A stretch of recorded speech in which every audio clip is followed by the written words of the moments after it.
کیا زمانے میں پنپنے کی یہی باتیں ہیں؟ یوں تو سید بھی ہو، مرزا بھی ہو، افغان بھی ہو، تم سبھی کچھ ہو یہ بتلا۔ علامہ اقبال رحمۃ اللہ مسلمانوں کی رہنمائی کرتے ہیں کہ بر صغیر میں اسلام کے داخلے کے بعد کچھ لوگوں نے اپنی ذات پر، اپنی برادری پر، اپنے رنگ پر، اپنی نسل پر بڑا فخر محسوس کرنا شروع کیا۔ قرآن پاک میں اللہ کریم نے ارشاد فرمایا کہ ہم نے تم کو ایک مرد اور ایک عورت سے پیدا کیا ہے، اور یہ الگ الگ قبیلے، یہ علاقے اس لیے طے کر دیے تاکہ تم ایک دوسرے کو پہچان سکو، شناخت کر سکو ایک دوسرے کی۔ لیکن تم میں تقوی والا جو ہوگا، جس کا کردار اچھا ہوگا، وہی اچھا سمجھا جائے گا۔ کسی کی برادری، کسی کا علاقہ، کسی کا ملک، کسی کی رنگ، کسی کی نسل اس کو دوسروں کے اوپر فوقیت نہیں دے سکتی۔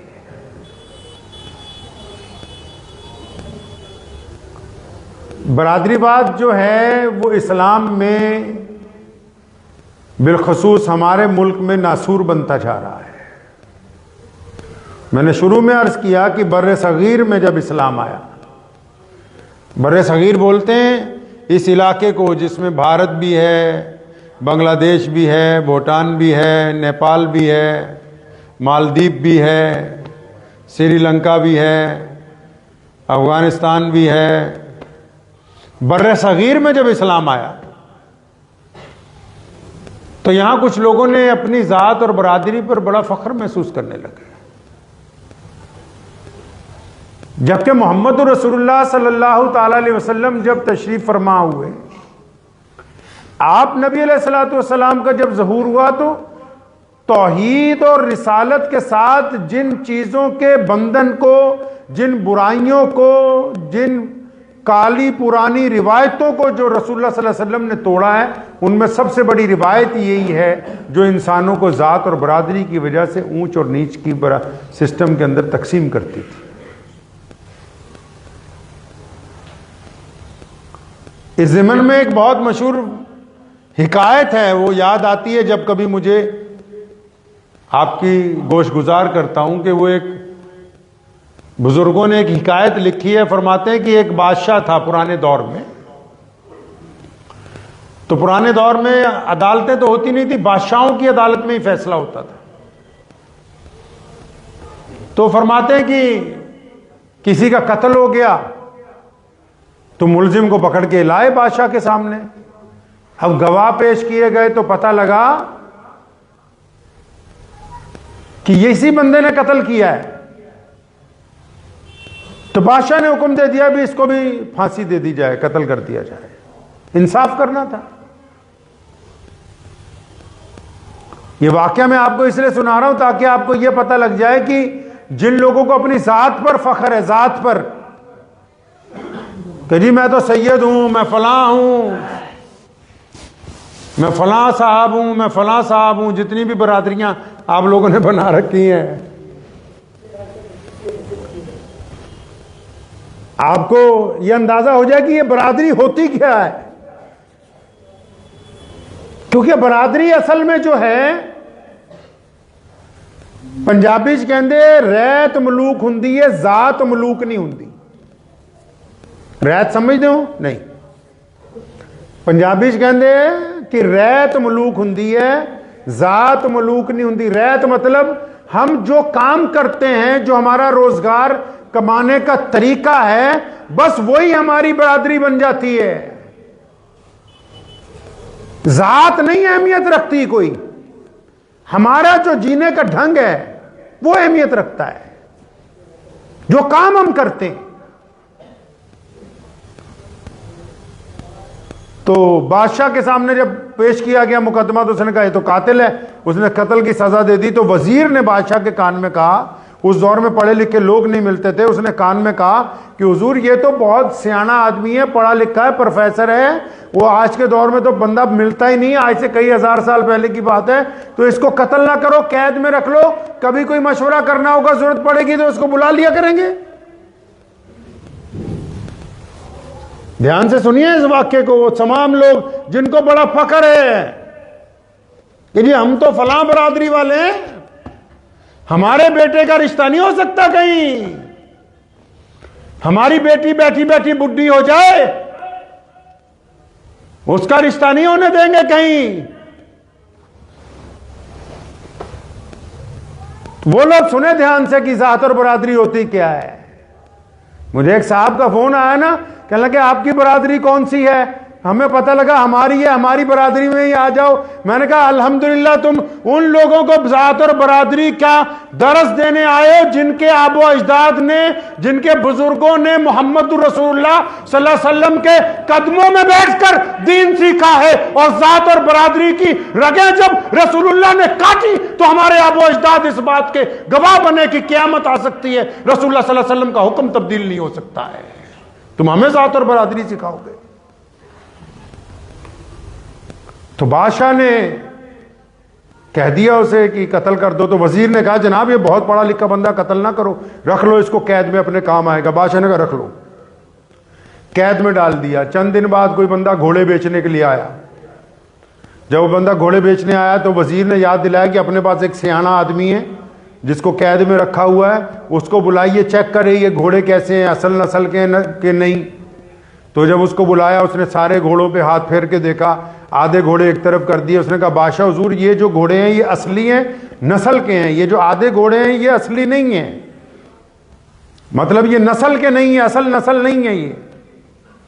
تو بادشاہ نے جب بیپاری کو جب دھمکایا ذرا تو وہ بول پڑا, کہتا ہاں جناب یہ جو کہہ رہا ہے بندہ بالکل ٹھیک کہہ رہا ہے, کیونکہ یہ جو باقی بچے ہوئے گھوڑے ہیں نا ان کی ماں مر گئی تھی تو ان کو گدھی کا دودھ پلاتے رہے تو ان میں وہ صفات پیدا نہیں ہوئی جو اعلیٰ گھوڑی میں ہوتی ہے.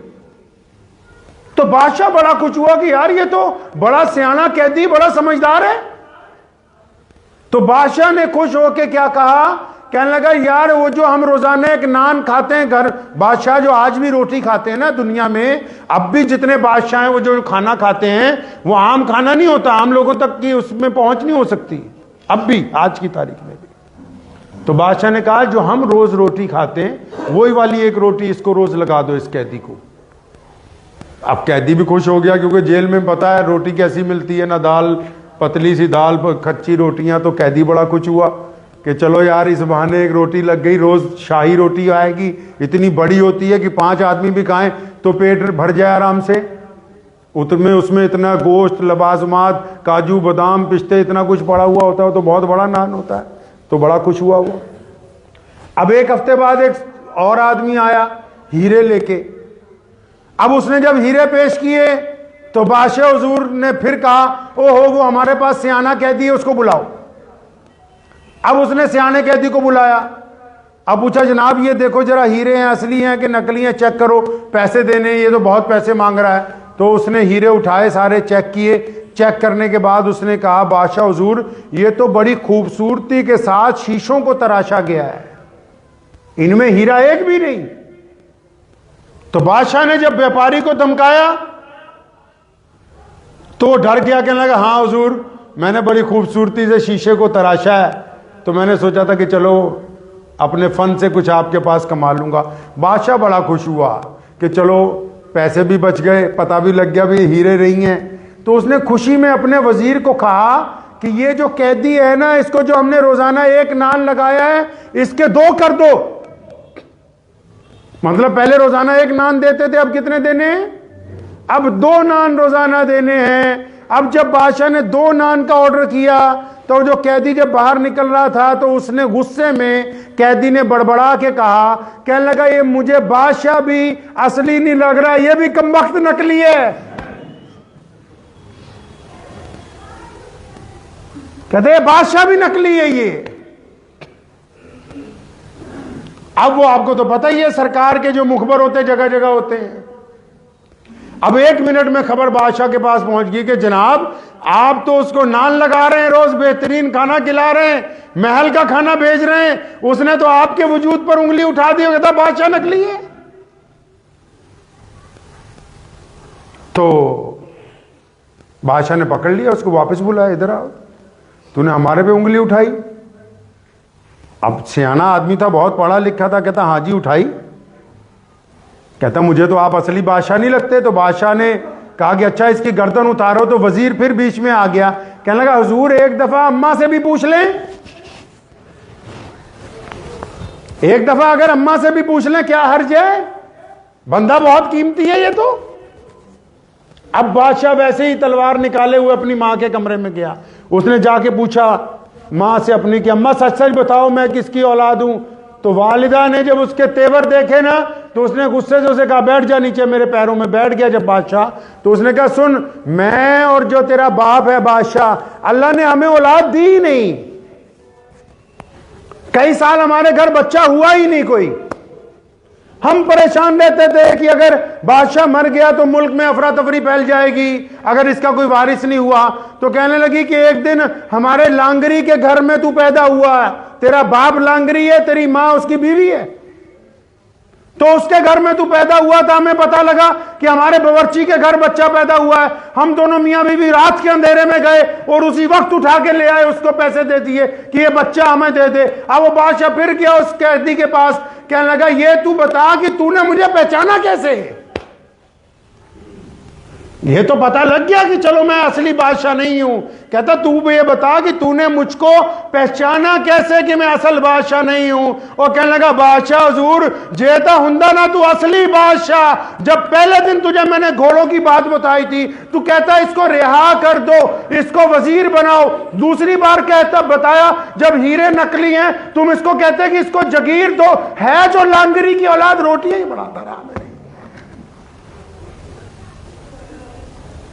مطلب یہ کہ جو انسان کرتا ہے وہی اس کی ذات ہے.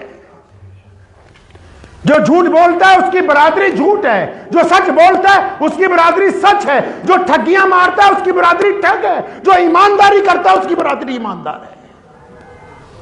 یہ کس نے کہا کہ سید آگے ہیں، افغان آگے ہیں، پٹھان آگے ہیں، میر آگے ہیں، جعفر آگے ہیں اور جناب قریشی آگے ہیں، اور کوئی کہتا کمبو آگے ہیں، کوئی کہتا سلمانی آگے ہیں، کوئی کہتا سیفی آگے ہیں، کوئی کسی سے آگے نہیں. کون کہتا ہے ان میں کون آگے؟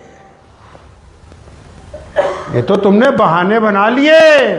محمد رسول اللہ صلی اللہ علیہ وسلم نے جس بات کو توڑا سیدنا سلمان فارسی رضی اللہ تعالیٰ نے ویسے ہی، جیسے آپ مذاق میں کہہ دیتے ہیں، ایک دن سیدنا بلال رضی اللہ تعالیٰ عنہ کو ویسے ہی چلتے کہنے لگے اے کالی ماں کے پترا. سیدنا بلال کے دل کو لگ گئی، نبی علیہ السلام کے پاس گئے، یا رسول اللہ سلمان فارسی نے مجھے کالی ماں کا بیٹا کہا ہے. حضور صلی اللہ علیہ وسلم سخت ناراض ہوئے، سلمان کو بلایا رضی اللہ تعالیٰ عنہ، فرمایا سلمان اب بھی زمانہ جاہلیت کی باتیں کرتے ہو، اب بھی اس دور کی باتیں کرتے ہو جس دور کو محمد رسول اللہ نے ختم کیا، اب بھی وہ والی باتیں کرتے ہو جو محمد رسول اللہ نے دفن کر دی، اب بھی وہ باتیں کرتے ہو جس میں رسول اللہ نے کہہ دیا کہ کالا گورے پر، گورا کالے پر، امیر غریب پر کوئی فوقیت نہیں رکھتا. تم نے اتنی بات کہی کیوں؟ جاؤ جا کے معافی مانگو. سیدنا سلمان فارسی باہر نکلے مسجد نبوی سے، بلال آ رہے تھے دور سے ہی، وہاں زمین پر لیٹ گئے، ریت کے اوپر اپنا منہ رکھ لیا اور فرمایا بلال میرے چہرے پہ پیر رکھ کے نکل، مجھ سے غلطی ہو گئی. سیدنا بلال روتے ہوئے آگے بڑھے، سیدنا سلمان فارسی کو اٹھا کے کندھوں سے اپنی چھاتی سے لگایا، فرمایا جس نے معافی مانگ لی وہ ایسا ہی ہے جیسے رب کے حضور بالکل اللہ نے اس کو پاک اور صاف کر دیا. آپ کو بڑا فخر ہے اپنی ذات پر جی. میں برادریوں کے نام تو نہیں لیتا لیکن سب کو پتہ ہی ہوگا کہ ان کی برادری اصل میں کیا ہے.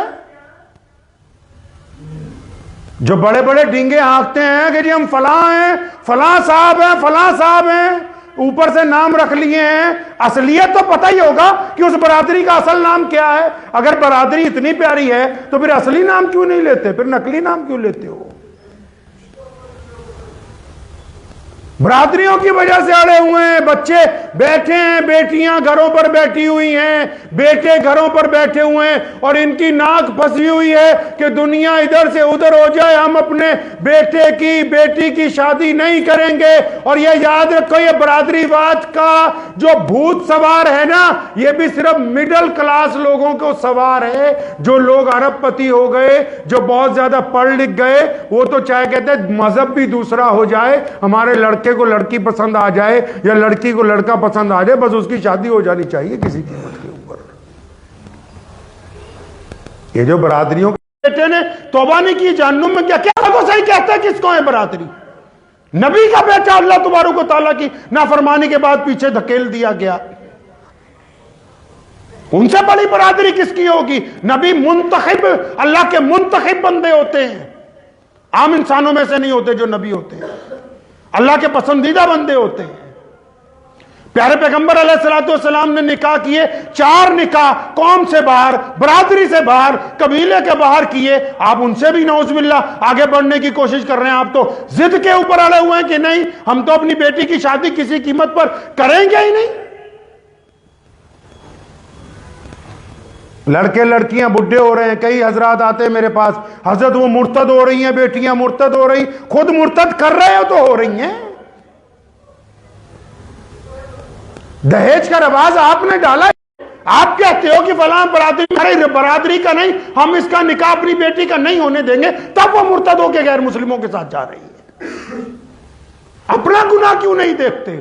آگے جی لڑکیوں کو سمجھائیں گے، لڑکیوں کو کیا سمجھاؤ گے؟ ان بڈھوں کو سمجھاؤ جنہوں نے اسلام کے اوپر اپنی برادری کو فوقیت دینے کی سازش بنا رکھی ہے، جو برادریوں کے نام پر سوسائٹیاں بنا رہے ہیں، محمد الرسول اللہ صلی اللہ علیہ وسلم کے خلاف نعوذ باللہ بغاوت کر رہے ہیں۔ تم کیا سمجھتے ہو کہ تمہاری ان بغاوتوں سے اسلام رک جائے گا؟ قرآن نے کہا الا تنفروا يعذبكم عذابا الیما ويستبدل قوما غیرکم۔ اللہ فرماتے ہیں ہم تمہاری جگہ کسی اور قوم کو اسلام کی دولت دیں گے، اور کوئی آ جائے گا۔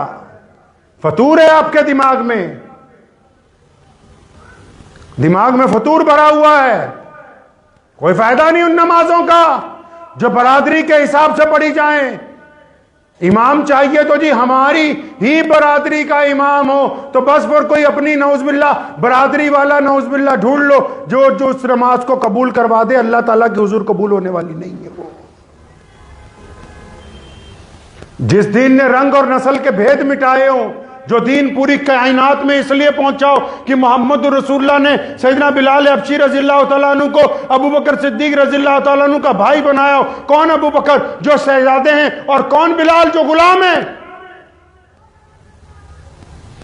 جس دین میں سیدنا ابو ذر غفاری رضی اللہ تعالیٰ عنہ جیسے فقراء صحابہ کی آمد کے اوپر، جس دین نے یہ کہا کہ ایک صف میں کھڑے ہو گئے محمود اور ایاز، نہ کوئی بندہ رہا نہ کوئی بندہ نواز، بندہ صاحب و محتاج و غنی ایک ہوئے، تیرے دربار میں پہنچے تو سبھی کے ایک ہوئے۔ جس دین نے کہا کہ ایک صف میں کھڑے ہوں گے، کوئی ذات نہیں ہوگی، کوئی رنگ نہیں ہوگا، کوئی نسل نہیں ہوگی، کوئی برادری نہیں ہوگی، اس دین کے ماننے والے اگر کوئی یہ کہتے ہیں کہ ہم تو اپنی ذات کے اوپر بڑا فخر کرتے ہیں، کس بات کا فخر کرتے ہیں میرے بھائی؟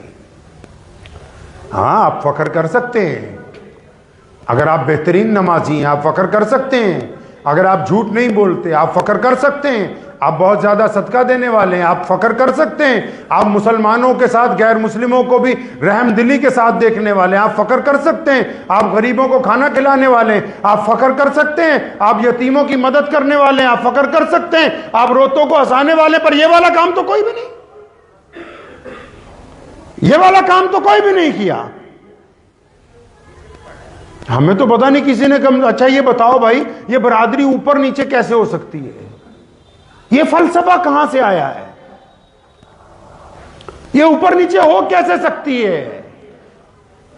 اسلام میں صرف 2 ہی قسمیں، ایک رسول اللہ صلی اللہ علیہ وسلم اور انبیاء علیہ السلام کی جماعت، دوسری تمام مسلمان۔ اللہ نے اپنے نبیوں کو عزت عطا فرمائی تمام کائنات کے اوپر، بس وہ اس لیے کیونکہ وہ اللہ کے منتخب بندے ہیں۔ اس کے بعد تمام انسانوں کے لیے حکم ہو گیا کہ یہ ایک برابر ہے، اور ان نبیوں نے بھی اور ہمارے پیغمبر اعظم صلی اللہ علیہ وسلم نے بھی اپنی ذاتی زندگی میں اس کو کر کے دکھایا ہے۔ اپنی بیٹی کا نکاح اپنی برادری سے باہر کیا نبی علیہ الصلوۃ والسلام نے. سیدنا فاطمہ رضی اللہ عنہ کے بعد جو حضور صلی اللہ علیہ وسلم کی دو بیٹیاں حضرت عثمان رضی اللہ عنہ حضور صلی اللہ علیہ وسلم کی برادری کے نہیں.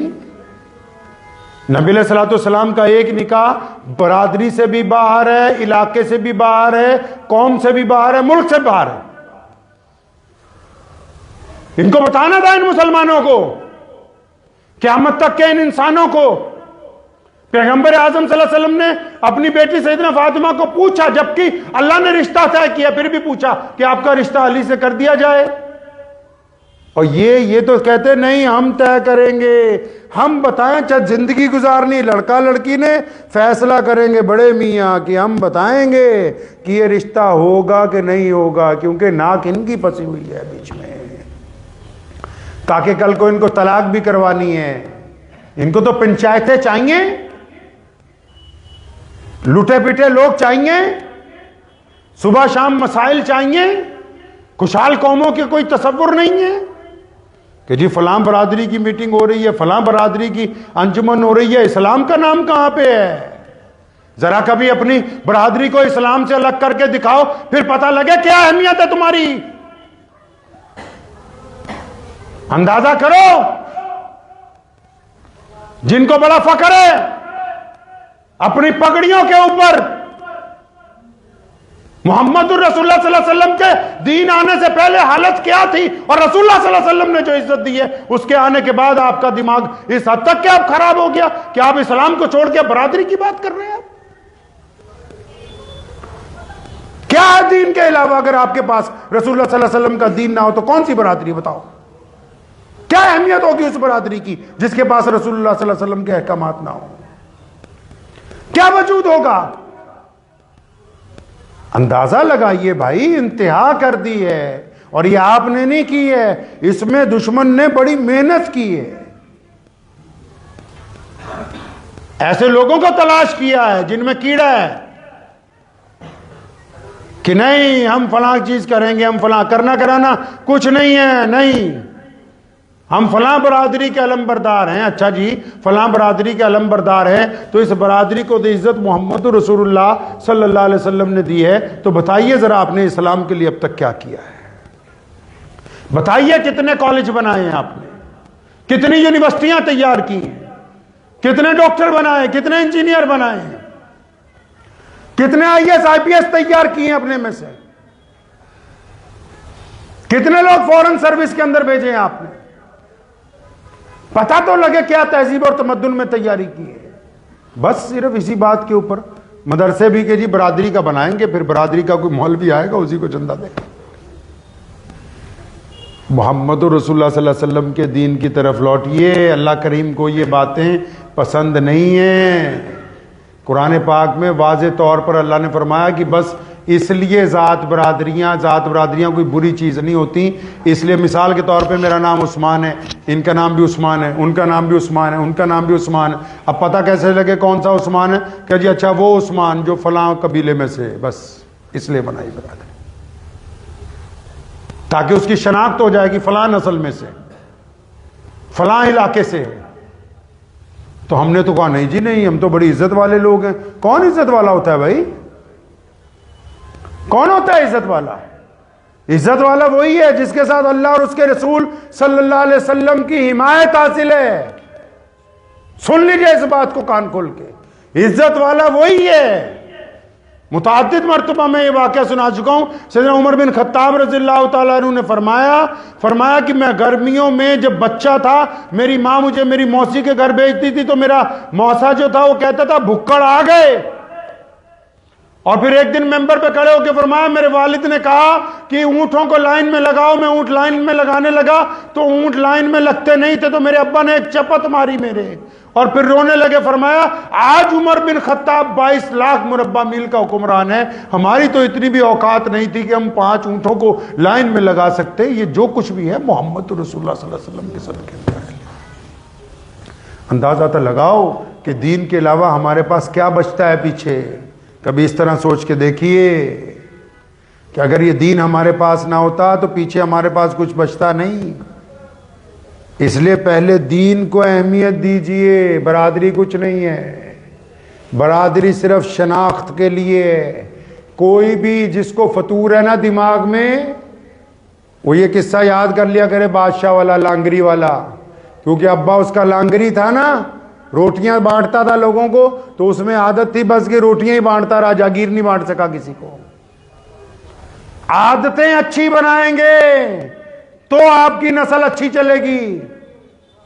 تانے مارتے رہو گے تمہارے بچے بھی تانے ماریں گے، گیبتیں کرو گے تمہارے بچے بھی گیبتیں کریں گے، گالیاں دیں گے آپ کی نسل بھی گالیاں دے گی، اور اگر لوگوں کی مدد کرو گے آپ کے بچے بڑے ہو کے لوگوں کی مدد کریں گے، آپ لوگوں کی حمایت کریں گے آپ کے بچے بڑے ہو کے لوگوں کی حمایت کریں گے، آپ اگر لوگوں کے ساتھ محبت سے بولو گے آپ کے بچے بڑے ہو کے لوگوں کے ساتھ محبت سے آ کے بولیں گے۔ اس بات کو ذہن نشین کریں، عادتیں قوموں کا پتہ دیتی ہیں، عادتوں سے پتہ لگتا ہے کہ ہم کیا کر رہے ہیں۔ اپنی عادتوں کو درست کیجئے، کریں گے انشاءاللہ تعالی؟ ہاں بالکل، اپنی عادتوں کو درست کیجئے۔ اور اگر کسی کے ذہن میں یہ بات ہے کہ نعوذ باللہ کہ بھائی ہماری برادری تو بڑی عزت والی ہے، ہماری برادری کا تو بڑا نام ہے بھائی، ہماری برادری تو قیامت والے دن ایک پسلی ٹوٹ کے قبر میں دوسری پر چڑھ جائے گی، کوئی برادری کام آنے والی نہیں ہے، اس بات کو ذہن نشین رکھے کہ میرا عمل کیسا ہے، میں اپنے عمل کے ساتھ محمد رسول اللہ صلی اللہ تعالی علیہ وسلم کے ساتھ کس حد تک وفادار ہوں۔ اگر یہ بات آپ ذہن نشین کر لیں گے تو اللہ کریم آپ کی خوب مدد فرمائیں گے۔ دعا کیجئے اللہ تعالیٰ مجھے بھی اور وہ تمام لوگ، سن لو بڑے میاں جی، جتنے بڑے میاں ہیں وہ سنیے، جنہوں نے اپنے بیٹوں اور بیٹیوں کے رشتے روکے ہوئے ہیں برادری کی وجہ سے، جو لوگ کہتے ہیں بھی لوگ کیا کہیں گے، ہیں جی، ان کے پاس ایک ہی بہانہ ہے کہ رشتہ تو میں کر دوں، لوگ کیا کہیں گے۔ لوگ کچھ بھی نہیں کہتے، بس جنازے میں آتے ہیں اور بعد میں یہ پوچھتے ہیں کہ روٹی شام کی قورمے کے ساتھ ہوگی یا سبزی کے ساتھ ہوگی۔ لوگ کچھ نہیں کہتے بھائی، لوگ نہیں کچھ کہتے۔ ان کے چکر میں، اپنی جھوٹی انا کے چکر میں اپنی نسلوں کو برباد مت کیجئے۔ وقت پر برادری بات کے بندھن توڑ کے اپنے بچوں کی شادیاں کیجئے۔